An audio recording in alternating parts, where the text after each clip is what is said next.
Centro de Estudios Socioculturales CESC ha promovido la visita a nuestro país de Alfredo Nateras, investigador mexicano adjunto de la Universidad Autónoma de México, sede Iztapalapa, con quien vamos a tener el gusto de enfocarnos en un tema que es de su dominio, que ha sido un campo de investigación que ha profundizado a través de su larga trayectoria académica.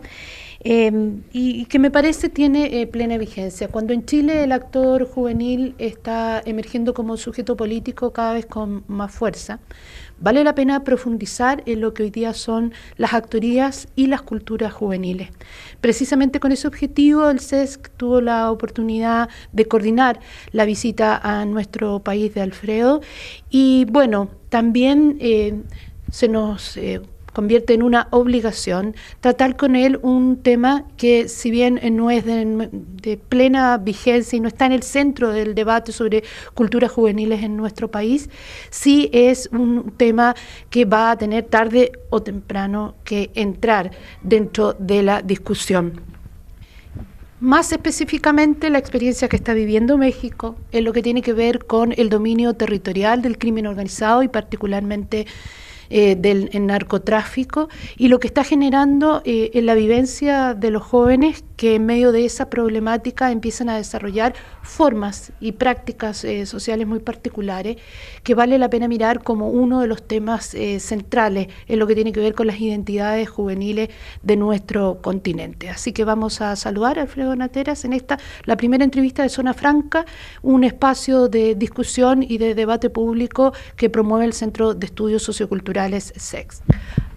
Alfredo, muy bienvenido, muchas gracias por estar con nosotros. Bueno, tú has estado en el contexto de debates académicos, precisamente enfocando el tema de los consumos y cómo estos empiezan a configurar representaciones sobre el mundo juvenil que dominan en el discurso oficial y que dominan en el discurso público, precisamente en las prácticas de criminalización de las y los jóvenes en nuestro continente. Sin embargo, a la hora de debatir este tema, no se puede dejar de interrogar lo que a diario sale en los medios de comunicación internacionales sobre una realidad que está impactando a la juventud en México y que tiene que ver con la emergencia de lo que algunos llaman los narcoestados, es decir, el control de territorios completos por parte del crimen organizado y liderado, ¿no?, por quienes manejan el negocio del tráfico de drogas. Estamos constantemente con una representación de que hoy día en México hay una verdadera guerra contra el crimen organizado y que los jóvenes se han convertido en blancos de las acciones sistemáticas de represión al narcotráfico. Pocas veces tenemos la posibilidad de tener una mirada un poco más profunda, que vaya más allá de los estereotipos que los propios medios construyen. ¿Existe esa guerra contra el narcotráfico más allá de la estrategia gubernamental implementada desde los gobiernos de Calderón y hoy día por Peña Nieto? Pero ¿cómo es vivida, cómo es vivenciada precisamente por los jóvenes en aquellos sectores que hoy día están en medio de esta disputa violenta? Gracias por la invitación, muy buenos días en este Chile de Santiago muy frío. Creo que lo del crimen organizado ha sido realmente muy doloroso, demasiado en términos de los costos de vida que esto ha llevado a cabo. Y hay que recordar que cuando Felipe Calderón toma la presidencia de la República, lo hace en términos muy dudosos. De hecho, se cree y se considera que no ganó las elecciones ante el candidato de la izquierda o lo que represente esta en el Partido de la Revolución Democrática, Andrés Manuel López Obrador. Y ha habido una tradición del presidencialismo mexicano que tiene que ver que cuando son muy dudosos, cuando llegan a la presidencia de la República, hacen algún acto de legitimización. Carlos Salinas de Gortari también, tenemos ya la información de que no ganó las elecciones frente a Cuauhtémoc Cárdenas del Frente Democrático, y la primera acción que hizo Carlos Salinas fue encerrar, mandarle al ejército a uno de los líderes más poderosos del sindicalismo, que tiene que ver con la quina, le llamábamos así, el líder de los petroleros. Calderón entonces lo que hace en términos de legitimización es anunciar en la primera semana la guerra contra el crimen organizado. y entonces a partir de ahí se ha ensangrentado el país. Se calcula que más o menos hay ahorita como 120,000 que han sido ejecutados y que han sido asesinados por la guerra, y dentro de esos 120,000 se calcula más o menos que entre 60,000 y 70,000 son jóvenes, y que estos jóvenes están siendo, digamos, por una parte reclutados tanto por el ejército, y la otra parte están siendo reclutados por el crimen organizado. Y la paradoja o lo más difícil que estamos constatando es que los niños también están en ese sentido siendo afectados. Se tiene una cifra de más o menos unos 1,700 niños muertos o asesinados en los enfrentamientos, y la parte más dolorosa o paradójica es que están siendo jóvenes asesinando a jóvenes, y que el crimen organizado también es otra vertiente que atenta contra la seguridad o la vida de las juventudes. El crimen organizado está yendo a las escuelas, está yendo a los lugares de socialización, a los barrios, a las canchas de fútbol, a fin de reclutar a estos jóvenes, y hay que decirlo que gran parte de ellos se ven atraídos simple y sencillamente porque el Estado y el gobierno mexicano ya no está ofreciendo modelos identificatorios a partir de los cuales puedan construir una posibilidad identitaria de ser jóvenes. Lo está haciendo justamente el crimen organizado. El crimen organizado está funcionando como ese modelo identificatorio, y hace pues que algunas juventudes se liguen y se adscriban. Podríamos profundizar ese concepto del modelo identificatorio, porque efectivamente la justificación que en su minuto dio Calderón y la continuidad de su política con Peña Nieto tiene que ver con la constitución de unos poderes paralelos que tendrían que ver con los copamientos territoriales que van de las pequeñas comunidades a las comunidades urbanas en sus territorios, en los territorios donde está la población más marginada, y llama la atención porque ellos dicen, bueno, se perdió el control y la intervención de las Fuerzas Armadas se estaría justificando a la escala que se está dando, precisamente porque se han generado lógicas de poder y lógicas de organización social en torno al crimen organizado que son muy estables, que tienden a generar además verdaderos copamientos territoriales. Esto no solo pasa en México, ¿no? Claro. Estamos conscientes de que es una situación que podemos observar en Argentina, podemos observar en Brasil, Colombia. Aquí en Chile, aunque es menos estudiada, hay señales clarísimas de que está emergiendo. Entonces, ¿a qué te refieres con este concepto? Me parece muy interesante y probablemente muy clarificador de esto que la autoridad llama el copamiento territorial. Sí. Hay que situar en términos de que lo que tiene que ver con los estados latinoamericanos en su mayoría ya se borró, ya en ese sentido se desdibujó todo lo que tiene que ver con el estado benefactor. Este estado benefactor que a su vez ya no está mediando el conflicto y la tensión social. Estamos frente a esta idea que también ya se borró del Estado-nación, en donde no aparece, en donde se ha retirado de algunas de sus funciones fundamentales, como es el asunto de proveer la educación, la salud, el trabajo, incluso lo que tiene que ver con la seguridad.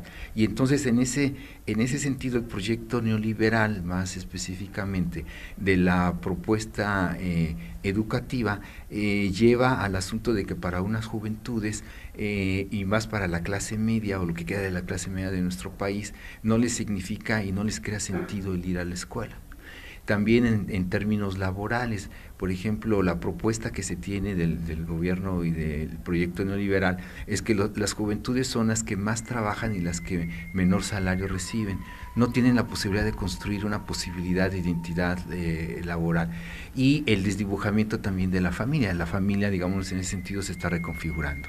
De tal suerte que ya no se le ofrece justamente a las juventudes esos modelos identificatorios para poder, en todo caso, ir construyendo proyectos no solo de futuro, sino proyectos de presente. Y en ese sentido, entonces, lo ligo con lo que tiene que ver con el crimen organizado. El crimen organizado tiene un poder en la versión del narcotráfico terrible, tremendo en términos económicos. El crimen organizado llega donde el Estado ya no está, el crimen organizado llega donde el Estado benefactor ya se desdibujó, y en ese sentido llega y arregla la escuela del pueblo, arregla y pone el camino del lugar, exactamente el benefactor. Entonces, a partir de ahí, entonces la construcción del imaginario colectivo de una gran parte de las juventudes es de que ahí hay modelos identificadores a través del crimen organizado, con la posibilidad de, por ejemplo, tener un trabajo o una paga,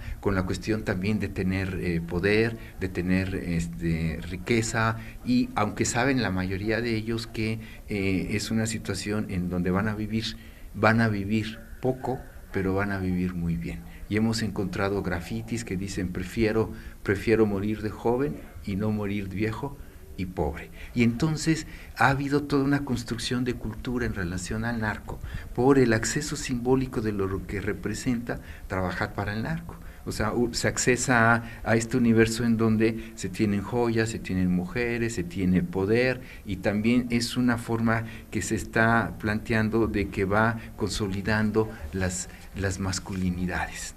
Entonces es la construcción de un lugar social que ayuda a la construcción identitaria, y ese lugar social el Estado benefactor ya no lo prevé a través de sus instancias, ¿no?, otrora significativas. Entre ambas lecturas también está una dificultad del modelo de conocimiento adultocéntrico, ¿no?